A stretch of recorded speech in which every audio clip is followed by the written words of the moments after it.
I want to talk a bit about, you know, the side of the fence being in the institution, because I've worked in arts education for over 20 years. And also being an artist, I've kind of come back to being an artist and also working in art education that way as well. And really thinking about these two questions during the talk.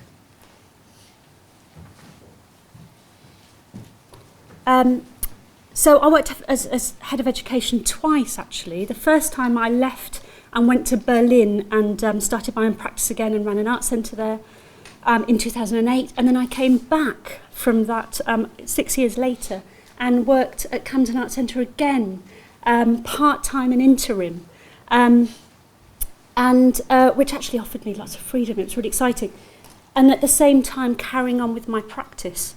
Camden Art Centre, if you don't know, it's a venue in North London. And I wanted to talk a bit about it because it is a space that I think it's really about this, you know, it's really about that stuff. When you come up the stairs or round the ramp, you go past the ceramic studio, and the ceramic studio offers courses to adults, to children, to schools visits, community organisation visits, and also supports artists that want to work with clay. Not ceramicists, I mean ceramicists as well, but also artists that want to dabble and play with clay. And actually, Freelands have supported Camden to develop the Freelands Lomax, is it fellowship? Yeah. Which affords artists a kind of residency with the ceramic studio. There was until recently, he's just left, but I think he's been replaced by someone equally as marvellous, a ceramicist, artist, technician who would work with artists. And because of Camden Art Centre being a small to medium size gallery, there was always sort of support for artists going, I'd really like to try this, you know, and the gallery being able to support them. Anyway, so you then go up the stairs in Camden Art Centre. You go up the stairs into the, past the bookshop, up the stairs or in the lift into the upstairs area where you have a gallery on the left and a gallery on the right, and straight ahead of you is the drawing studio. And I say that because that kind of levelling of hierarchy I think is really important. So the drawing studio is where all the education programmes happen. So the courses for adults, courses for children, schools, projects, long-term projects with SEND schools, all sorts of things happen there. And then directly next to it is an artist's studio where there are artist residencies, and also it's a space to show some of the work that comes out of the education programme. So it's all on the same level. And that conversation happening between making, you know, talking, thinking, I've gone off-piste, is kind of levelled, which I think is really important. So when I was there as head of education, and we, you know, the education team is a team of 4, our ethos in terms of working with artists and working with visitors and thinking about audiences coming into the gallery and looking and responding to contemporary art was always to work with artists as the best mediators. We would see artists as the best mediators of contemporary art, really because artists won't say, this is how you should be looking at this work. Artists say, this is how I look at this work, and this is how I look at this work, and at the world, and this is the kind of stuff that I make. And that kind of leaves space, really, for visitors to be valued in their own responses and their own ways of looking. So that was our ethos of working with artists. And we also aim to support artists. So, and I'm just showing you, and actually, this is Rachel Champion again. So Rachel Champion and Judith Brocklehurst both worked on one of the long-term projects at Camden Art Centre called Ideas for Experiments, which meant that they worked with 2 classes each in 2 different North London schools for a year around the exhibitions at Camden Art Centre. So they would have a day in the classroom at the school, and then a day in Camden Art Centre looking at the exhibition, and then a day back in the classroom for each exhibition across the year.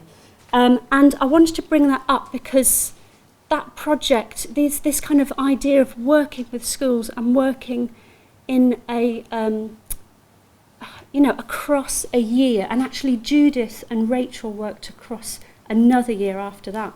And what happened was you have this trust, which is really important, and it's trust between the artist and the institution and the school, and the school and the artist. So that kind of triangular trust. And I think what happens when that kind of builds up is that artists can start to really take risks. And so I just thought I'd show this. This is actually Rachel's residency at Camden Arts Centre. It's not from the school. I can't show that photograph. But Rachel came to the institution and just said, actually, I've been working with this class and I really want to do this thing with the students. And so they got some plastic bags, filled them with compost, put seeds in, and stuck them to all the windows in the classroom over quite a few terms. It was quite a long period. So at the end of the project, it was like a botanical garden in there, which they then lit up and they invited families to come. So I think that kind of long-term trust means that those kind of things can happen. Judith and Rachel really also went for it in the second year. They said, we're going to work with raw materials, we're going to work with clay all the time, and we're going to work with plaster. And it's a class of 30. And so, again, it was about that trust. But it was also, here they were doing smoke firing and they were doing plaster casting with plaster and sand casting. And they were able to do that really because, there were some really fantastic technicians at Camden, there still are. And they really got behind the artists and helped them make that happen. And the school, let the artist let us have the class for a whole day and let the artist be in the class for a whole day. And by finding creative ways of bringing in different elements of the curriculum. And by the way, there's a brilliant team at Camden, so do get in touch. Gemma Wright is the excellent head of education there now. This is working with another long-term project called Get the Message. And this is one of the, I should say, that there's space for exhibiting. And as Henry kind of talked about, it's a process. It's the process of kind of research, of looking at other artworks, of making and developing and kind of just seeing what materials can do. And then, showing is part of that process. So this is from a long-term project with special educational needs and disability schools in the area. And they're all interactive. So I want to briefly introduce my practice, which I feel is really symbiotic with my work with arts education. So this piece is called Ooh It's not brilliant to say out loud, it's much better written down, from 2015. And it was an installation that was at the Tate Modern, actually. It was in the Claw Studio, which is this room off the Turbine Hall in the Tate Modern. And I was invited. I was actually doing an artist in residence project with the schools and teachers team at the time, and I was working with children and young people from the ages of 5 to 18, and I asked them actually. There was a turbine installation by Richard Tuttle, and I'm a big fan, so I said, if there's any other projects that come up and you're looking for artists, can you just think of me? Because you can kind of say that when you're in the institution. And actually it worked, because another department got in touch and offered me some really decent money actually to develop some work that is put up in this room, and then the public come in and move it all around and do what they want with it. But it afforded me to work with a seamstress to make these soft sculpture pieces, and a laser cutter to make these rubber pieces. What I wanted to say about this work was that having these kind of discussions with different groups of people around art, and the kind of, I really noticed that there was often a real literalness to the responses. And I was kind of constantly trying to shift away from those literal responses to sort of to a more kind of material literacy, I suppose. So with I use these kind of letter-based forms to think about that kind of implied language, which itself implies meaning, and then the kind of form and the materiality sort of shifts away from that. So what happened when visitors came was that they made words, like you can see. I mean, it's sort of backwards, but you can see someone tried to make the word poo, and then or they would make sculptures. So it was that constant shift between those two areas that I was really interested in, and has kind of, been part of my practice. So this is called OO. And I'm just going to whiz through them because I'm running over a bit. And stat-tees. So for me and my research, I'm always interested in sort of ambiguous objects and the kind of ambiguity, not as vagueness, but as two distinct kind of readings of an object. So thinking about ambiguity as a point between literalness and illusion. These are really like last week, concrete vegetables and removing colour as a property. Anyway, and L as well. Really briefly, I wanted to touch on a project that I did at Tate, and which has led me towards proposing that I can be a resident in the materials cupboard at Tate Modern, which they've said yes to. I'm going to start that residency in that very small space next month. So I was doing some work with, I'm going to come back to this because I'm going over a bit. I was doing some work, a study day for teaching staff who were on foundation and A-level in collaboration with University of Arts London, with the idea of generating research, of thinking about ways of generating research.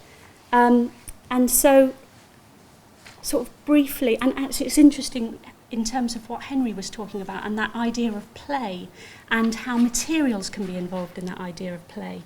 And again, for me, this kind of shifting away from a sort of literal response and the way that language is sort of privileged sometimes in art-making situations.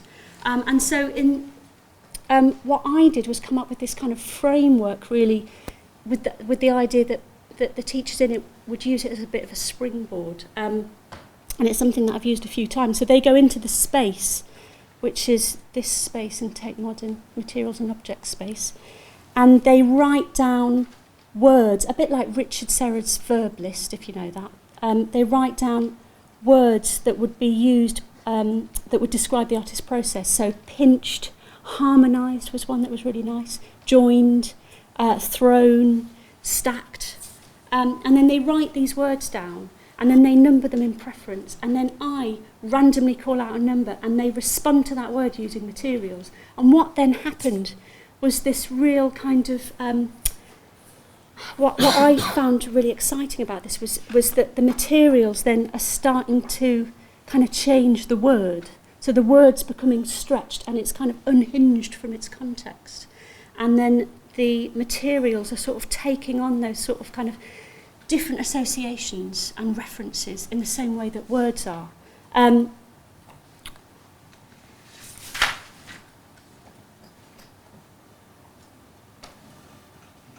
So these are some of the things that they made. And then constantly moving back between words. Here it's taking words, cutting them out in felt, which then become unreadable and become kind of sculptural forms again. And which kind of has brought me to this materials cupboard residency. So Tate has asked me to do some research around materials, and with really thinking towards having resources in the galleries.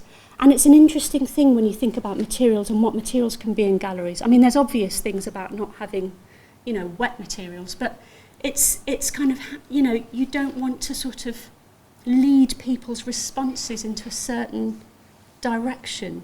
And what, the discussions I had with the team was really about how it's about the group and the teaching staff exploring together kind of through materials and making decisions about what materials they want to use. In thinking about how we could explore materials with groups, I then went to the cupboard. So there's a cupboard in the next to the Claw Studio at the back of the Tate Modern in London, and it's a cupboard where, you know, for the last 19 years, artists have been commissioned to develop workshops based on looking at the collections and their own practice and the groups that they're working with, again, that sort of triangular relationship, and then devising a kind of workshop framework, and through that, ordering materials, and those materials kind of get deposited in this cupboard. So I went into the cupboard, and I got really, really excited. Here's the cupboard. And I mean, there's all sorts of things in there. You know, it's kind of, and I started making a list of everything. And then I started getting really excited about these words that I was writing down. You know, like there was a box of rulers, and the word rulers, and the idea that what can you possibly have needed a box of rulers? What kind of workshop? Which artist? And then, you know, what could you do if you just had a box of rulers and a group and you just explored rulers all day? I mean, in the Turbine Hall. I never got to this box. It was really high up and I exhausted myself. So I don't know what's in the fun things box. Lolly sticks, flour. What happens in that workshop? So I just got really excited about this potential and this idea about thinking about materials, and then starting maybe with the materials and then looking at the collection. You know, because artists obviously use materials in such vast ways. In fact, I did a few tests when I was thinking, oh, you could use this material and you could do that and maybe you would do that as well. And then I looked at artists in the collection and went, you know, like, for instance, Yinka Shonabar, the way he uses textiles in his works, you know, kind of totally disrupts this tableau that's come from art history. You know, it's artists using materials in such a kind of broad sense. Is this like constant kind of rich resource. So what I'm going to do is place myself here, actually just outside the cupboard, because I don't think... and then I'm going to use some of these materials, take them all down, and with different groups and different artists, look at them in a real kind of, you know, what is this going to tell us? Can it tell us something about, you know, how was this material? Where did it come from? How was it made? Who made it? You know, so all the kind of ecological, ethical, geographic, semiotic relationships that these materials will come from. So I'm really excited, looking towards the future. Okay, I should end.